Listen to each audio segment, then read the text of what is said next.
Because today, you have a commander-in-chief that is not even commanding Boy Scouts. You have a commander-in-chief whose words, whose orders are almost meaningless. Would that be fair assessment of his role? It is fair. Military that may come on board would declare a war against Nigeria for that act that we took. A round of applause of President Bola Tinubu, the first president to use the military to defend and protect another country. Meanwhile, terrorists, bandits, and kidnappers, they do dirty December for his own country. A round of applause, Your Excellency. We're not supposed to do Guinness Book of Record. I say, Ori Buruku Lenshi. Every Nigerian citizen waking up this morning is asking, if we have this power to tackle these coup plotters and restore legitimacy back to the government in Benin Republic, how come we are not using the same strand? Federation is within the control of our armed forces and we don't have anybody, troubling us in ungoverned spaces. Les Béninois, chers compatriotes, en ce jour, dimanche 7 décembre 2025. Hello everybody, welcome back to Open TV News Gist and Blog. In today's video, or the gist that we have for you guys, that your president, Bola Tinubu, is a serious person. Yet again, Tinubu proved to Nigerians that he's very unserious and he have no human sympathy for his own citizen. Recently, there were coup in Benin Republic. Just as you can see, that the military said they took over their countries. Then, Emmanuel Macron called President Bola Tinubu to bypass every protocols and run gun and blaze on Benin Republic. Before you know, the fighter jet flew all over and go there. Our military took over, combat, back. And Tinubu came out as a boss, expecting Nigeria to clap for him. And that is what we're going to deliberate. Should we call him hero or should we call him a Nikopu? Anyway, now that part is left for you to decide if he's your hero or a Nikopu president who does not know his left from his right. Now, I want you guys to watch this particular video of Arise TV News, what they said about your president. We'll be right back. All right, thank you, Dr. Abati, for that, those questions. I mean, this is the finest moment for every Nigerian to be proud of themselves, of their country. What Nigeria did in Benin Republic was very good, absolutely what was required of us as a bigger nation. And of course, the legality of that is, what we'll be debating in a few days. So, well, Benin Republic sent 2 letters, what's called note verbal in diplomatic circles. That's an urgent message that needs to be sent for support, one thing or the other. Myself, I've been a beneficiary of note verbal before when I was stranded somewhere at the Sharjah airport in the United Arab Emirates, and the Nigerian government had to help us out at Arise News here. So what was done was actually a very good thing by President Bola Tinubu. But like you said, the law is the law. And President Tinubu has to actually follow what the law says in terms of what we, Nigeria, as a country have agreed upon in terms of domestication of treaties and the actual power that grants the authority to the head of the executive branch of government in Nigeria to go to war with another country or any other is the National Assembly. And in this instance, you know that this is a coup.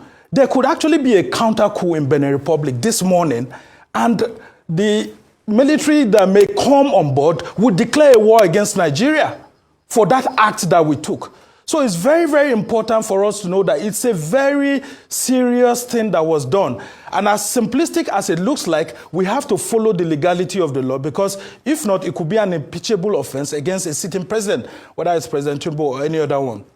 But what was done is something that actually brings joy to us and shows that Nigeria can still exercise its powers as a big brother within the continent, but within the ambit of the law. And in this instance, we've done very well by following the ECOWAS protocols. You see, other countries were called to deploy troops, but how many were eventually deployed? It was Nigeria that did that. But why don't we deploy that sort of weight into tackling the criminals, the bandits, the terrorists that the country? Because that's what every Nigerian citizen waking up this morning is asking. If we have this power to tackle these coup plotters. Now, this is the president of Benin Republic, applauding Nigerian president, appreciating the president of France, Emmanuel Macron, for commanding the president of Nigeria to help them.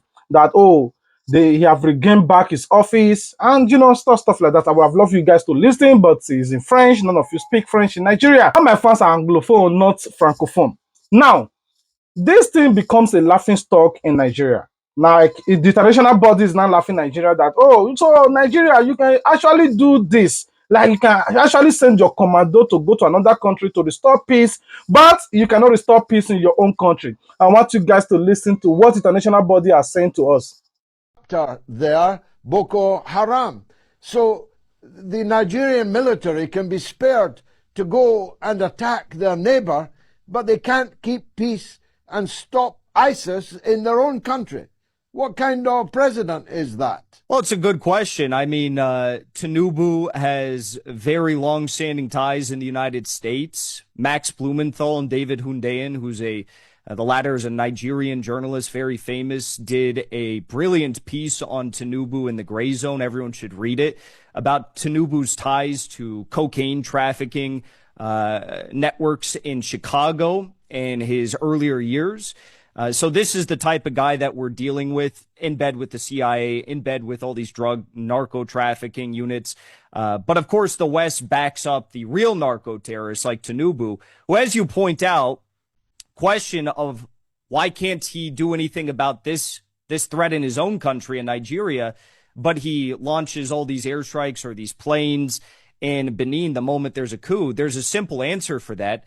President Macron of France gave a call to Tinubu today under the guise that there was a new offensive led by the Boko Haram terrorists in Nigeria. He made an emergency call, and apparently it wasn't about Boko Haram, because if it was, I'd imagine those fighter jets would have been used to do targeted airstrikes, hopefully on the terrorists, but instead they were used to go into violate the sovereign airspace of Benin and presumably strike the coup leaders. Now, as you mentioned... Now, you have watched the video. I also want you guys to understand how everything played out. This is another news explaining in details how Nigerian president sent down his military to come help the Benin Republic president to restore him back in office. Nigeria president. I don't want you guys to watch. Do you think Nigeria and ECOWAS forces decided to enter Benin to help the government from the reports we're getting lately? Help the government is a very interesting way of putting it, because at the point where the Nigerian military made its entry into the fray, it was very unclear exactly what the government of Benin was at that time.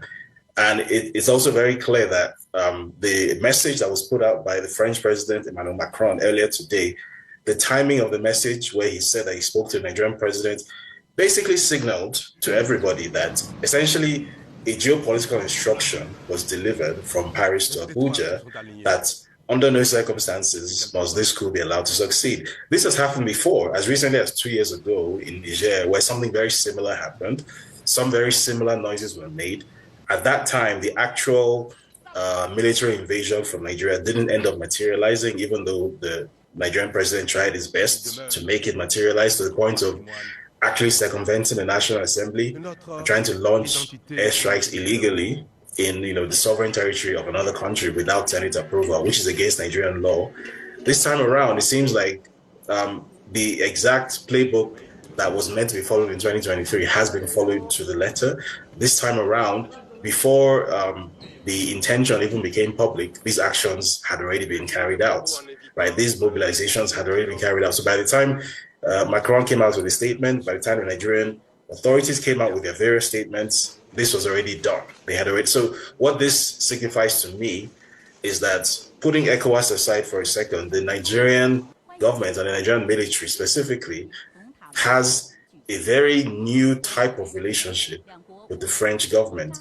The type of relationship that maybe you would expect the likes of Cote d'Ivoire or Senegal to have had. And why that is significant, to my eyes, is that Nigeria was not colonized by the French. Nigeria is not an ex-colony of France.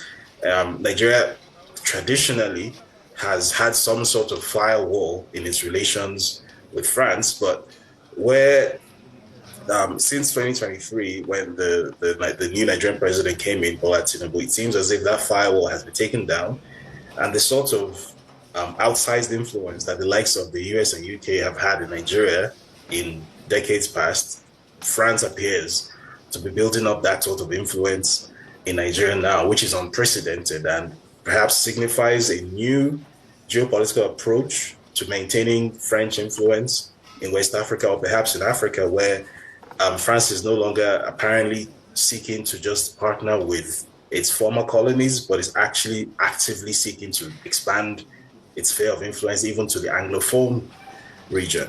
And then the eventual entry of ECOWAS into the fray, where they put out that statement, which you referenced earlier, I think that is essentially a rubber stamp on a decision that has already been made primarily in Paris, that any coup that has as one of its stated goals the removal of French influence or European influence from West Africa, that coup regime must not be allowed to stand. And this is not just me saying this.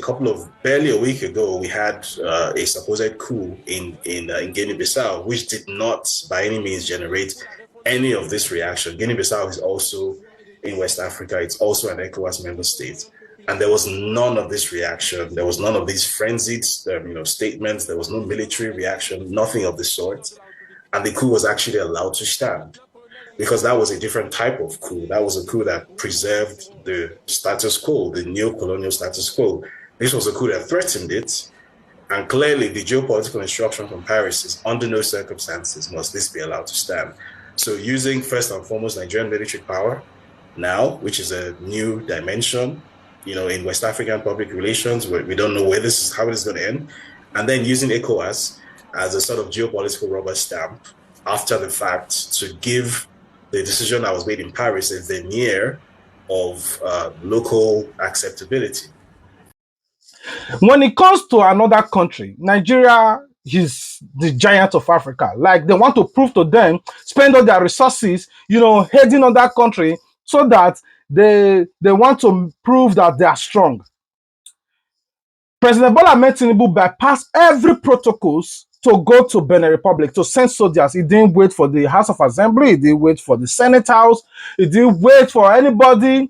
As long as Emmanuel Macron controls him, commands him, hey, I don't know what their conversation was. Maybe it might be, hello, you always come to my country for medical aid. If you don't go or send your soldiers there, just have it in mind. If you come, we're going to inject it. I don't know what he said. I don't know what he said. That makes Tinubu to bypass every protocols and send Nigeria soldiers with Nigeria resources for them to go there. Now, let's take it back to the country Nigeria.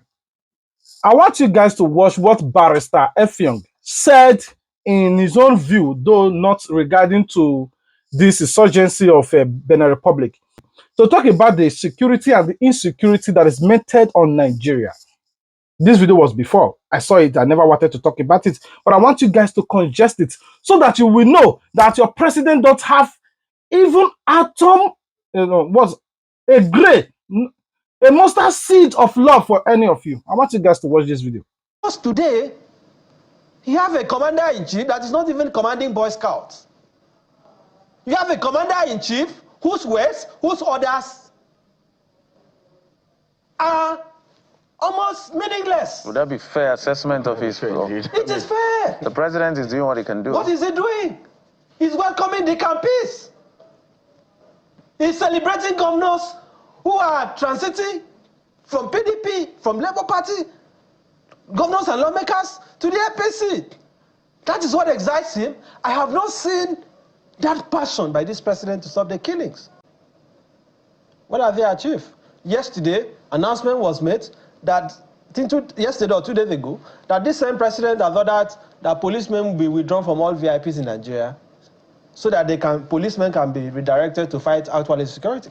As I was on your way to the station, I cannot count the number of convoys that I've seen policemen in their numbers accompanying VIPs. You have a president whose words are meaningless. They are deceiving us. This president, Bola Tinubu, has no interest in stopping these killings. That is my assessment. I will never, I tell you, I will never accept that the Nigerian government does not have the capacity to stop these things. Because how many are they? members of Boko Haram, members of ISWAP, and the so-called bandits who are actually terrorists. How many are there? When you talk about the urgency of now and the ability of the states to come strong, what exactly are you saying? You cannot kill a problem that you are not willing to diagnose. You cannot be accepting prescription from a doctor who is unwilling to diagnose you, who is unwilling to disclose to you what is responsible for the symptoms that you are experiencing. That is what is going on. You are not going to stop these killings when the government has failed to tell us how these terrorists are getting financed, the arms. Look at the heavy weaponry that they are using to fight to kill our soldiers. Where are they getting the arms from? It is either it comes in from the sea, from the air, or from land borders. The reason my question actually is, what in the law can we do to strengthen national security? Because you're a lawyer, so you need to give us that solution. It is not paucity of laws. I want to be understood. You know, I laid a foundation, intentionally so. Nigeria has avalanche, plethora of legislations. Nigeria has institutions to implement these laws. What is lacking is the political will.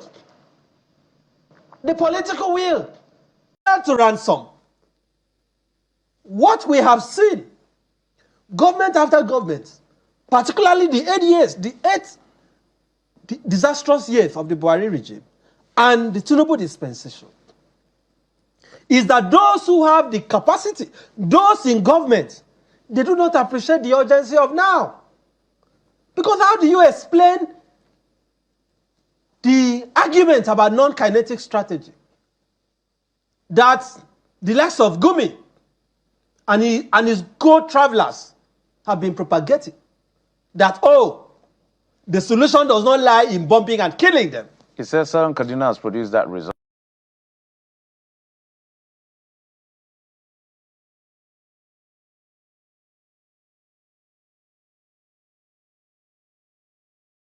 Nigerian students are no longer going to school. Our children, I mean the kids, are no longer going to school because of insecurity.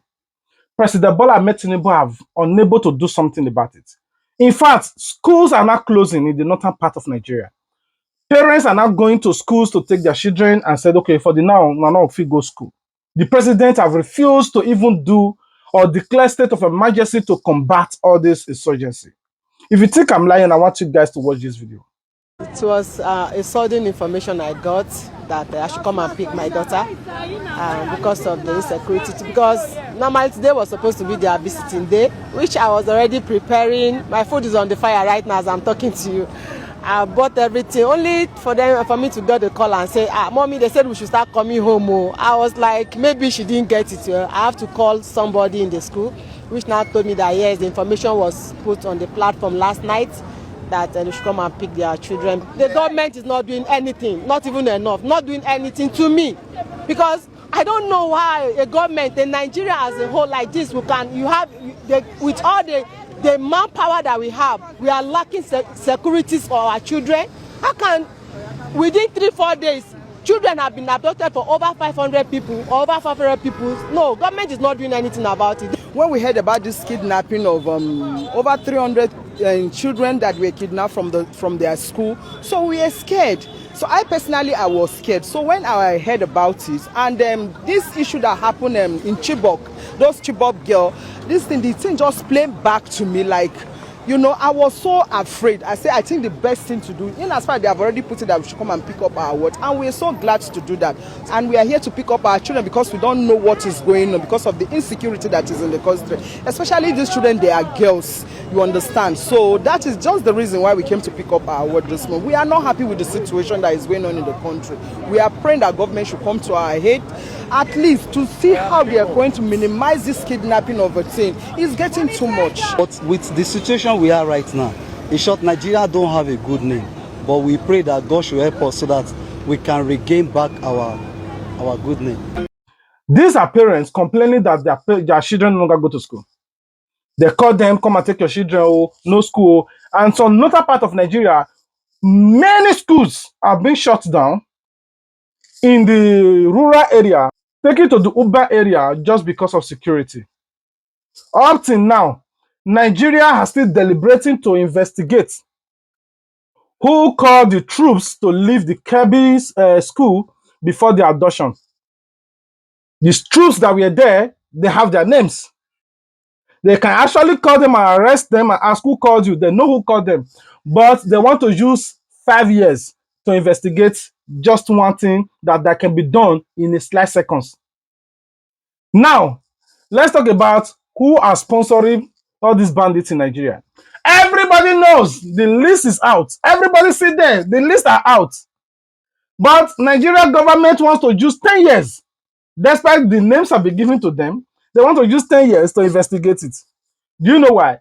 Because the notable names that they saw there, they cannot just pick them. All they were waiting for is just for you to measure Shigbudu, Asiegbu, Igoshuku, Meka. Those are the names they were looking for. But unfortunately, they were saying Sani, Yerima, Abubuaka, Dabaru, allegedly Shatima. They were saying all kinds of names, including Emefiele and former Attorney General. Those are the kinds of names they were saying, though, that start burning neck. They don't want to talk about it. They want to use 10 years to investigate it. That is the current country that we are. I want you guys to watch this particular video of Senator raising a motion about insecurity in Nigeria and see how the Senate president shut him down and turned off his microphone. I want you guys to watch. Contribution to this discussion on a very serious issue. But let me observe, just as the way Senator Abaribe also touched on that briefly. Please, this is one of the most trying periods that our country is facing. Even in battle times, in war times, it's not easy to lose a brigadier general. It's not easy to lose a brigadier general. Even in battle times, it's not easy to see this mass of communities being displaced, harassed, taken hostage, and people killed in several parts of our country. Our democracy, right before our eyes, is being rubbished. Our country, right before our eyes, is losing prestige and respect, and is endangered by the day. So this is a very serious motion. And I want to briefly object to the way and manner some of the comments from the other side have been on this very serious issue. This is the Senate of the Federal Republic. Sorry, no, please. I'm coming. Let me make my views, please. You learn, but which other side? There is only No. There is only one side.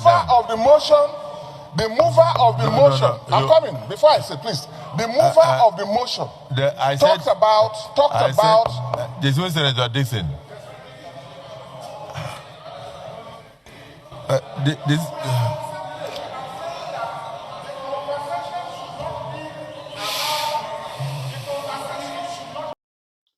I don't really know why anytime they want to talk about serious things in Nigeria, when it comes about insecurity, they don't want you to blame the president. They just want you to blame individuals in the streets rather than to tell the president to man up and fight for the country. I've seen several videos from the senators like this whenever they're talking about the insecurity and said this president make a decisive decision to combat this insecurity, they will turn off their mic. The president is doing well. The president is the best. Even self, do you know the president don't sleep for good 3 days to make sure that the Nigeria is at peace? This is the same president, whenever something is happening in Nigeria, he will say the senators should be deliberating on it. They should investigate it. They should even create a panel of investigation. They will take 1 year, 2 years to be investigating one case. He will wait for them as if he's a good president that wants to follow protocol. But when it comes to other country, he don't wait for the senators. He give command, commander-in-chief. Then you will know that he has power. Do you know recently when they were swearing in Christopher Musa as a new defense minister, he made a remarkable speech and said to launch one rocket of bomb like this, it cost Nigeria, I think he said 50 million or 150 million, just one like this. Anytime they throw bomb like this, rocket, long rocket, is 150 million deducted from Nigeria account. Like this, pium. For that, he was making another suggestion on how they are going to fight this insecurity. We applaud him. Oh, they want to manage Nigeria resources. They don't just want Nigeria to be throwing bomb anyhow. But the same money they say they want to manage to ensure that they don't want to spend it to fight these big guys, Fulani herdsmen, ISWAP, Akadas, Jahidis, all these people, they don't want to spend that money to combat them. Automatically, the president now use the same money, resources, and use it to go and combat the coup in Benin Republic. And he came out and he expected everybody to start clapping for him. His country is burning. Nobody can travel by roads anymore. Nobody can even think of going by road without being kidnapped. Everybody now is not using plane to go to the neighboring states. Why? Because of insecurity. And the president is saying he needs soldiers. Recruit. Meanwhile, with the current soldiers that we have, with the numbers, they can combat all these people. They know exactly what they want to do, but they refuse to do it and make sure that they keep you guys busy so that you guys will see that he's doing something. Oh, we dropped the truth from VIP. Oh, do this. Oh, if you see, that's a big fat lie. They can easily run gun ablaze on that forest. Like what they said in previously, that they invited experts who came to Nigeria with just their laptop and drum. They were able to neutralize all these Boko Haram, Fulani, herdsmen, Akadas in the forest. When they were about to wipe them out, a call also came and stopped them. Who are the one making the call that the president of the country cannot arrest? I will leave you guys to watch this particular video of Peter Rande. We'll be right back. A round of applause of President Bola Tinubu, the first president to use the military to defend and protect another country. Meanwhile, terrorists, bandits, and kidnappers, they do dirty December for his own country. A round of applause, Your Excellency. We're not supposed to do Guinness Book of Record. I say, Ori Buruku Lenshi. So can we now agree, say that the only reason why terrorism, banditry, kidnapping, and insecurity no go end for Nigeria is not because Nigeria military does not have capacity to end it. The only reason why terrorism no go end for Nigeria is because the real terrorists are in government. Can we now agree that Nigeria military have the capacity, but it is the political will and the politicians that are the problem of Nigeria?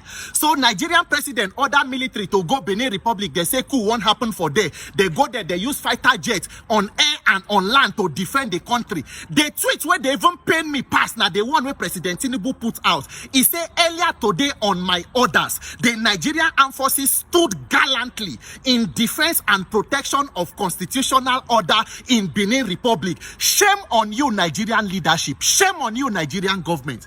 President Tinubu, imagine say that tweet being read, say, on my orders as Nigeria's president, I have ordered and the Department of National Intelligence have released the names of all sponsors of terrorism. And on my orders, the Nigerian Armed Forces is carrying out an air campaign against every hideout of terrorists in Nigeria. They will be met with untold fire and unprecedented power of the Nigerian military. Imagine what that kind of tweet would have read. Imagine the happiness when Nigerians for use and they do. But you say, no, you are defending following an ECOWAS treaty on your this thing. They have gone to defend this thing in Benin Republic. Ori Buruku Leshe, Nigerian government. Ori Buruku Leshe. And the thing where go destroy APC before corruption and criminality is hypocrisy. The same by your Nonuga will be the running mouth. And Nigerians are calling on foreign this thing to come and intervene. We shall not forget. So it's good for una to go and intervene in a foreign country. But Nigerians cannot call on America to help them when killings they happen like saying a killings festival we they do for Nigeria. They said that the Benin Republic, they made the first request, the second request, and you sent military without approval of National Assembly. But Nigerians cannot call on another government. Now only when I get ECOWAS treaty, we will have no United Nations treaty to call on a foreign intervention to help us to end insecurity. Ori Buruku Leshe. Ori Buruku Leshe, Nigerian government.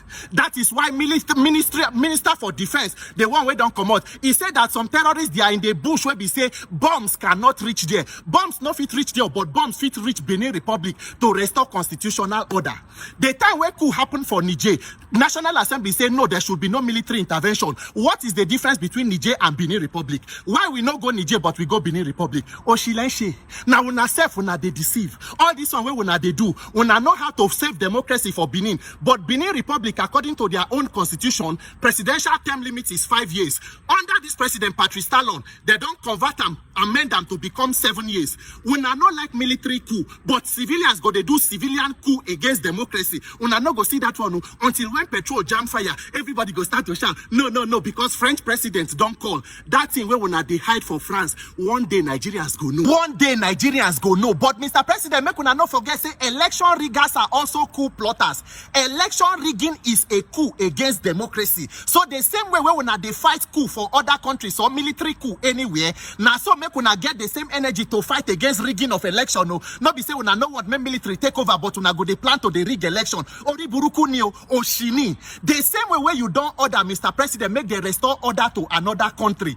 KB state governor for your state, he talks say before terrorists go pack children for KB state, somebody gave order for military to withdraw from the school. Mr. President, can you also on your orders find out who gave the orders? Who ordered military and security to come out from school before they go kidnap the children? And how were they recovered? Was a ransom paid? Mr. President, what is good for the Greece is good for the Benin people. What is good for the Benin should be good for the Owina people. Mr. President, if we not fit answer this question and we claim to protect another country and leave our own home on fire, Ori buruku nio, Mr. President, Nigerians, when I don't see and finish, it is not the military, it is not because we do not have capacity to end it. It is because what you are dealing with is part of the governance structure. And until you weed out the terrorist financiers and supporters in government, Nigeria is just plain. We dey whine ourselves, we dey deceive ourselves. Congratulations, Mr. President, on restoring order to Benin Republic. We hope when we as Nigerians also call for foreign intervention to help us when as you fail to protect us, it no go be problem, because not be only ECOWAS treaty day, United Nations self get treaty, make them save our lives and end the killings, the needless shedding of blood in Nigeria. God bless Nigeria. My name is Peter for Nigeria. Now you have listened to all the story. How your president is a commando going to another country to fight for peace for them, but in his own country, there is no peace. It's chaotic. And it's just like, nah. Anyway, I rest my case here. I love you guys. God love you more. If you love us, the only way you can show your love to us is to show your concern about this video. I didn't say you should subscribe now. Show your concern. Should you applaud your president for what he did? If yes, tell us why. If no, tell us why. Above all, please, I beg of you, subscribe if you have not done so. If you do, turn on your notification bell so that you wouldn't miss out on future uploads. Until we meet again, bye. I love you guys. Peace out. I totally condemn every coup, and kudos to the Nigerian forces that went out there to quell the coup. It's not today that Nigeria has been protecting the democracy of West Africa and Africa in general, and kudos to our soldiers. But the bone of contention that Dr. Abadi picked out is, did they do it legally? Because there's a proviso in Section 5 of the Constitution that talked about the president notifying the Senate. Was the Senate notified? And that's why people are now drawing comparisons with the case of Niger. Because in the case of Niger, we all saw the leak that happened, that Nigeria was already preparing a strike, and then the matter came to the Senate, and the Senate advised against it. But what we saw here is that all of a sudden President Tinubu, after the fact, just announced that Nigerian troops had been there, and they had quelled the coup and uprising, which we support, but the way it was done. So the question is, will President Tinubu now come back to tell the Senate? Because there's also a proviso when you read through Section 5 of the Constitution that talks about that, okay, that the president can do it, and I'm sure that's where the government will hide under. That the president can do it if it's a limited operation, if it's impinges on national security. I don't think they'll be able to prove that, but maybe they will prove that, oh, because it's so close to home, it impinges on national security. And in the next 7 days, maybe now they will now formally make an appeal to the Senate. But the most important question is, and a lot of people are asking this, why did it go through the Senate for the case of Niger? Is it because of cultural ties? Why is that the Senate questioned the case of Niger? Because prior to even the strikes in Niger, there were cases of protests in the north. So we should also look at that. But let's go back to it. In as much as I condemn coup, is Talon a saint? No. And you see, the reason for the coups in these African countries and why an average watcher of television today might support those coups, despite the fact that I condemn the idea, and why I condemn the idea of a coup is that once you start, you don't know where to stop. Yeah. Everybody that has force now can take power. Even Yahoo boys and criminals can take power. But the question is, Are the African leaders not even behaving like Yahoo boys in the first place? Look at Talon. It was just on Saturday. Talon passed, and the National Assembly was probably Robertson, passed a law to extend the presidential term to 7 years. Anyway, Talon will not be a beneficiary. But the most important part we should look at about that law is the 25-30-man Senate seat that pretty much second guesses what the lower house does. There are indications that Talon might want to put himself there to be able to check this his anointed candidate, the minister. And Talon had been very high-handed, like Ouattara. You see, when I even look at the hypocrisy of ECOWAS and they say the volunteer force, and I'm seeing Côte d'Ivoire in there, Côte d'Ivoire with Alassane Ouattara, that has violated democratic tenets, that has committed this act of statitism in power, that because most of his preferred successors died, like Hamid Bakayoko and the likes, he decided to stay on the power. He stayed there for like 16 years. Is it countries like Togo? Togo did the same with the constitution. They've made the role of the president ceremonial. They have a council of ministers that the president leads that has the real power. So all of the African leaders have made it very easy for the coups to happen.